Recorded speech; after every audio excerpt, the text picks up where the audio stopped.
কিছু কিছু মাছ রয়েছে যেগুলো মাংসকেও হার মানায়। গাইজ, আপনাদের কি আমার সাথে একমত কিনা অবশ্যই কমেন্টস করে জানাবেন।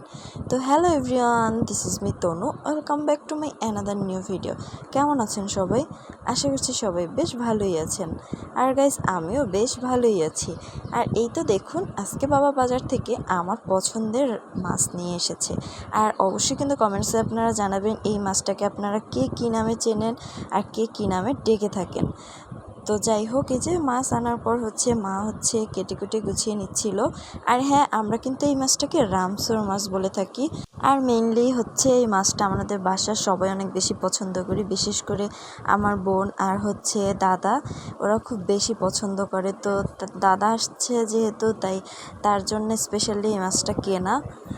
এই তো মাছটাকে কেটে কুটে ভালোভাবে ধুয়ে দেন হলুদ আর পরিমাণ মতো লবণ আর মরিচের গুঁড়ো দিয়ে ভালোভাবে মেখে নেওয়া হয়েছে। আর হ্যাঁ, আটার গুঁড়িটা দিয়ে দেওয়া হয়েছে, কারণ এই মাছটায় তো আটার গুঁড়ি মাস্ট বি দরকার। দেন অল্প তেলে ফার্স্টেই কালোজিরা পোড়া দিয়ে দেন বেশি তেলে মশলাটা অ্যাড করে দেওয়া হয়েছে। আর এই মশলার ভিতর কী কী ছিল সেটাও তোমাদের সাথে আমি শেয়ার করি।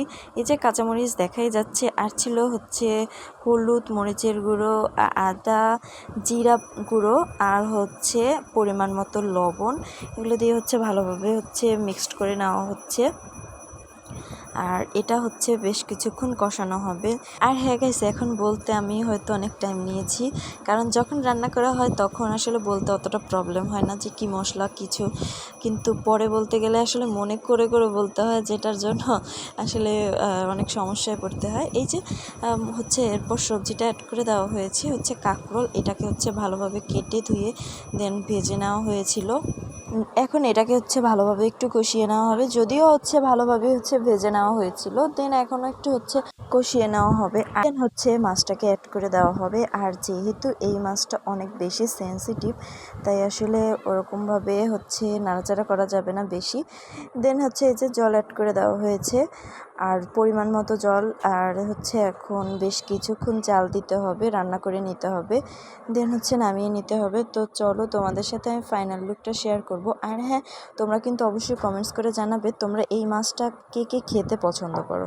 আমরা কিন্তু সবাই অনেক বেশি পছন্দ করি। আর হ্যাঁ, এই রেসিপিটা তোমাদের ভালো লাগলে অবশ্যই শেয়ার করে দিও। তো চলো ফাইনাল লুক দেখাই। এই যে মাছ রান্না ডান, আর এটা ফাইনাল লুক। তোমাদের কেমন লেগেছে অবশ্যই জানিও। ভালো লাগলে অবশ্যই লাইক কমেন্ট শেয়ার করে পাশে থেকো। আর ইউটিউব থেকে দেখলে অবশ্যই একটা সাবস্ক্রাইব করে পাশে থেকো। তো যাই হোক, আজকের মতো বিদায় নিচ্ছি এখানেই। Thanks for watching, tata.